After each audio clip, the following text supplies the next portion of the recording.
Conosco está aqui a doutora Samantha Dobrowski, que é procuradora do Ministério Público Federal e representante do Instituto Não Aceito Corrupção, e também diretora da Associação Nacional dos Procuradores da República.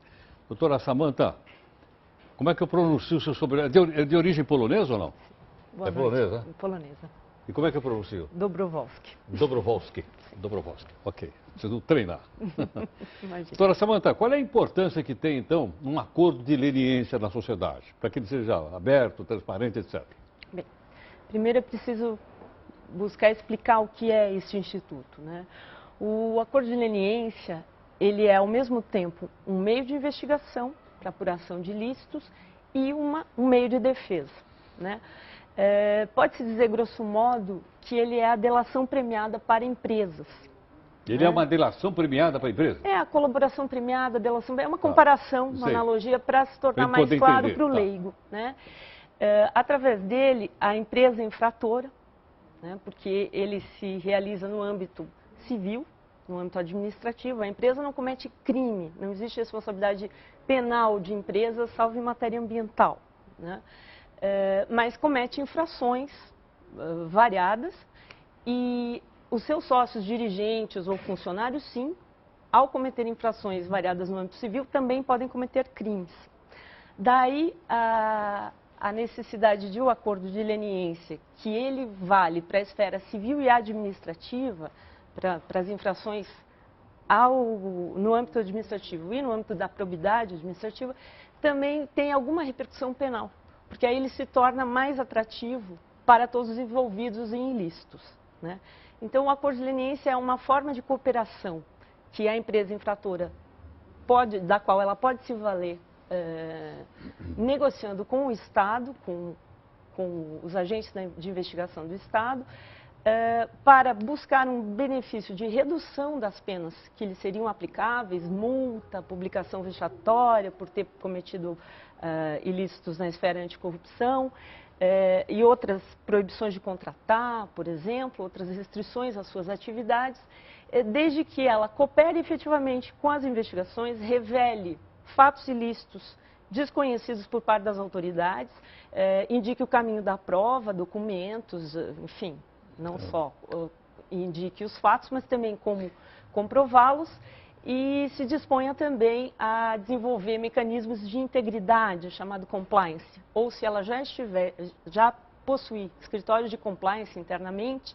Compliance, o que é? A conformidade com as leis, né? Agir de acordo com as leis na sua operação comercial, empresarial, ou melhorar os seus escritórios internos, ou adotar boas práticas e mecanismos internos para evitar ilícitos. Qual é a importância que tem a participação do Ministério Público quando uma empresa está negociando um acordo de leniência? Eu diria que a importância é fundamental para dar segurança jurídica a esse acordo do ponto de vista da própria empresa infratora, né? Na esfera anticorrupção, né, da qual se trata quando se fala do acordo de leniência, os ilícitos, eles são, ao mesmo tempo, fatos que atingem a moralidade administrativa, a lisura de contratos e também crimes, e esses reservados às pessoas físicas ligadas às empresas, né? Dessa forma, usualmente já haverá, ou fatalmente haverá, uma investigação criminal realizada pela polícia e pelo Ministério Público. Ou seja, isso em cima dos dirigentes? Em cima dos dirigentes, né? Porque não dá para botar a empresa na cadeia. Não, mas os fatos são relacionados, certo?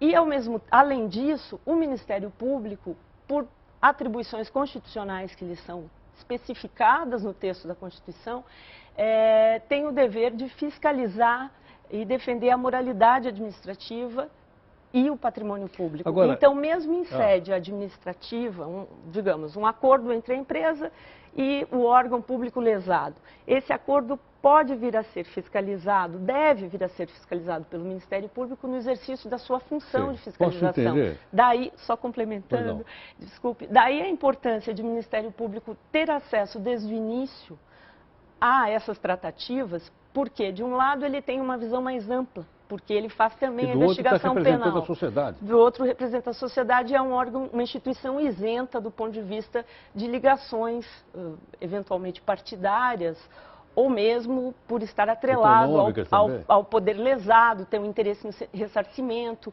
Não, o Ministério Público defende Posso entender, então, que uma ação de leniência não pode terminar simplesmente, não, a gente reconhece que realmente nós fraudamos, eu vou pagar aqui a multa e fica tudo por isso mesmo. Não, isso seria uma mera confissão, podemos fazer essa comparação também, seria o reconhecimento de que errei, quero pagar, restituir ao estado anterior as coisas, mas isso não resolve, é preciso cumprir as penalidades, né? Num acordo de leniência, não se trata simplesmente de reconheço meu erro e vou pagar, então vamos eventualmente fazer uma facilitação no pagamento, um parcelamento, vou apurar esse pagamento, coisas do gênero. Isso seria uma transação possível, independente da leniência. Na leniência, o que se procura é prestar uma colaboração com a investigação e obter um benefício. Então, é preciso que o interesse público esteja respeitado. Ela já não oferece o benefício, dizendo, eu não vou fechar a empresa, logo eu não vou mandar os funcionários embora, todo mundo vai continuar trabalhando com isso. Você quer fechar a minha empresa, pô? Vou mandar 1000 funcionários embora. Por parte do Estado? Não, por parte da empresa, né? Ela diz, desse jeito eu vou ter que fechar aqui, pô. Esse é um argumento que se tinha nessa discussão da medida provisória, do Lava Jato, aí ouvimos vários. Que continua existindo, né? Que o problema da economia e salvar os empregos era mais importante. Porém, veja bem, Heródoto, no sistema, antes da lei anticorrupção, antes do acordo de leniência ser trazido da esfera da defesa da concorrência para a esfera anticorrupção, havia punições às empresas, possibilidade de se restringir o acesso delas a crédito, a contratos, pela lei de improbidade administrativa. Então, e outras punições de outras legislações, talvez menos eficazes, mas isso já existia. E na Constituição, você tem, ao lado do princípio da livre iniciativa, digamos, do direito de autodeterminação, inclusive para empreender, os deveres, né? O empreendimento, a livre empresa, a preservação de empregos, não pode ser feito à base de descumprimento de leis. Sem dúvida. Então, se há um regime que pune, por exemplo, servidores faltosos ou particulares que cometem ilícitos, há de haver também um regime para as empresas. Obviamente que não se aniquila a empresa. Há parâmetros, há uma proporcionalidade a ser observada, depende do caso concreto. Então, há um discurso um pouco fatalista de que o fato de se fazer cumprir a lei equivalerá a destruir as empresas, a expertise, o capital e os empregos. Acho que isso não pode ser atribuído a faltas que efetivamente ocorreram e à investigação que existe, né? Claro.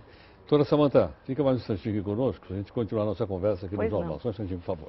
Doutora Samantha Dobrovolsky, procuradora do Ministério Público Federal, aqui conosco. Doutora Samantha, a gente pode entender, né, que a sociedade ela começa a se conscientizar da importância que tem o Ministério Público como seu representante, o representante da cidadania, em várias situações no país? Eu acredito que sim, especificamente nos últimos 3, 4 anos, desde posso chamar de cruzada contra a PEC 37, que pretendia restringir os poderes de investigação do Ministério Público, deixá-lo à margem de qualquer investigação, que seria absurdo, porque se você pode processar, deve poder checar as informações, aquilo que levará ao processo, né? A sociedade teve um papel relevantíssimo naquele momento, manifestou-se, tomou as ruas, foi no ano 2013, né? No meio daquelas jornadas. E eu acho que de lá para cá isso tem ficado claro nas manifestações de rua, especialmente, e é uma conscientização que já vem de alguns anos. E acho que a sociedade tem entendido isso, né? A sociedade apoiou o Ministério Público. Apoiou o Ministério Público. Apoiou o Ministério Público, foi relevantíssimo apoio. E acho que tem entendido, acho que tem cobrado também posições, e o Ministério Público tem se profissionalizado ao longo dessas 2 últimas décadas, que são a marca da Constituição Federal, que o trouxe a um patamar diferenciado do que ele tinha antes, né? O alçou a um patamar de independência, de instituição autônoma entre os poderes, justamente para defender a sociedade, exercer uma fiscalização isenta, né? E dar voz aos excluídos de todas as linhas, em todos os setores, porque também tem um papel importante na defesa dos direitos humanos. Perfeito. Doutora Samantha, muito obrigado pela gentileza, prazer em conhecê-la. Eu que agradeço. Dá um abraço no Roberto Liviano. Sim, pode deixar. Muito Agradeço obrigado. muito a oportunidade. Parabéns. Eu que agradeço. pelo seu Muito trabalho. obrigado. Obrigada. Aí está, portanto, a doutora Samanta conversando conosco a respeito da importância que tem o Ministério Público, tem realmente importância extraordinária, tá? Tem o Ministério Público Estadual, tem o Ministério Público Federal, tem o Ministério Público do Trabalho, não é? Que são instituições que não pertencem ao Poder Judiciário, são instituições autônomas. Eles não pertencem nem ao Poder Judiciário, não tem nada a ver com o Poder Judiciário, nem com o Ministério da Justiça, nem com a Secretaria, não tem a ver com isso. São instituições independentes. E também não tem nada a ver com o Executivo e nem com o Legislativo, né? Que é uma instituição, portanto, bastante importante para a nossa democracia. Em 28 segundos, a gente está de volta.